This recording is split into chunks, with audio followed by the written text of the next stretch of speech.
Good morning students. आज आपण आषाढी एकादशी साजरी करणार आहोत. आषाढी एकादशी हा उत्सव महाराष्ट्रात मोठ्या उत्साहात साजरा केला जातो. आळंदी, देहू, शेगाव अशा अनेक ठिकाणांहून वारकरी संप्रदाय मोठ्या उत्साहात प्रतिवर्षी हरिनामाचा गजर करत चालत पंढरीची वारी करत असतात. संत ज्ञानेश्वर, संत तुकाराम, संत नामदेव, संत चोखामेळा असे अनेक विठ्ठलाचे परमभक्त होऊन गेले. तर अशाच एका परमभक्ताची गोष्ट आज आपण येथे जाणून घेणार आहोत. पुंडलिक वरदे हरी विठ्ठल, श्री ज्ञानदेव तुकाराम, पंढरीनाथ महाराज की जय. आताच आपण पुंडलिक वरदे असे म्हणालो, तर याच पुंडलिकाची गोष्ट आज आपण पाहणार आहोत. एके दिवशी गावातील सर्व लोक काशी यात्रेला निघाले होते.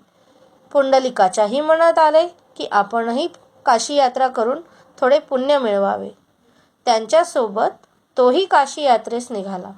मात्र चालायची सवय नसल्याने तो मागेच राहिला आणि बाकीचे यात्रेकरू पुढे निघून गेले. पुंडलिकाला यात्रेचा पुढील मार्ग माहीतच नव्हता. तो एका आश्रमाजवळ येऊन पोहोचला. हा आश्रम होता खूप मोठे ऋषी कुक्कुट स्वामींचा. पुंडलिकाने स्वामींना नमस्कार करून विचारले, प्रणाम ऋषीवर. आम्ही काशी यात्रेस निघाले आहोत आणि रस्ता चुकलो आहोत. कृपया मार्गदर्शन करावे.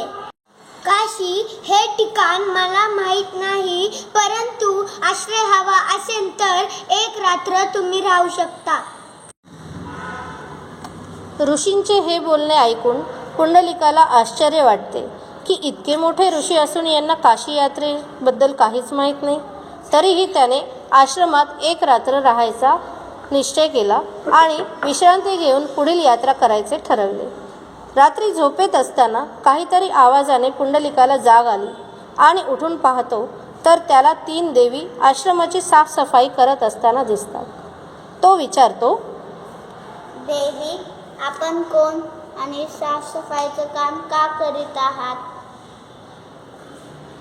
मी गंगा, मी यमुना, मी सरस्वती. आम्ही तिघी नद्या आहोत आणि कुक्कू स्वामींच्या आश्रमात सेवा करत आहोत. सेवा का? हे कोणी महान संत आहेत का? असे कोणते महान कार्य यांनी केलं? हो, हे खूप महान ऋषी आहेत. त्यांनी आईवडिलांची सेवा करून खूप पुण्य मिळवले आहे. आईवडिलांच्या सेवा करण्याइतकी पुण्य नाही दुसरे.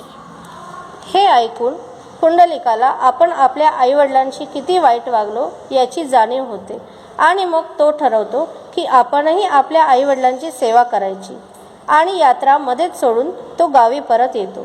त्या दिवसापासून पुंडलिक आईवडिलांची इतकी मनोभावे सेवा करू लागतो की स्वतः विठ्ठलाला त्याची भेट घेण्याची इच्छा होते आणि मग विठ्ठल पुंडलिकाच्या भेटीसाठी त्याच्या घरी येतो. पुंडलिका, बघ, मी विठ्ठल तुझ्या भेटीसाठी आलो आहे. भगवंत भेटीला आले तरीही पुंडलिकाने सेवा करणे चालूच ठेवले होते. पुंडलिक विठ्ठलाला म्हणतात, विठ्ठला, मला क्षमा करा. मी माझ्या आईवडिलांची सेवा करीत आहे. ती पूर्ण होईपर्यंत मी तुम्हाला भेटायला येऊ शकत नाही. अतिथी देवो भव ही आपली संस्कृती आहे. त्यामुळे जवळच असलेली वीट फेकून पुंडलिक विठ्ठलाला म्हणतो, विठ्ठला, तोपर्यंत तू या विटेवर उभा राहून विसावा घ्या.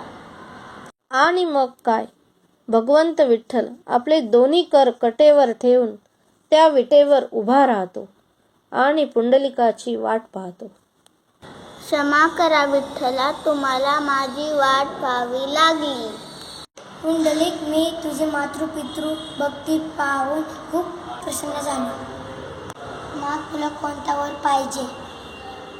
विठ्ठला, मला काही नको, परंतु आता ज्या विठेवर तू उभा राहिला तसाच अनंती काळासाठी जगाच्या कल्याणासाठी उभा राहा. तथास्तु. विठ्ठल विठ्ठल म्हणतील सगळे, विठुराय कितीसे दूर. इमानदारांच्या समीप अन बेईमानांपासून दूर. उभा कसा राहिला विटेवरी, उभा कसा राहिला विटेवरी, उभा कसा राहिला. पंढरीचा विठ्ठल कुणी पाहिला, पंढरीचा विठ्ठल कुणी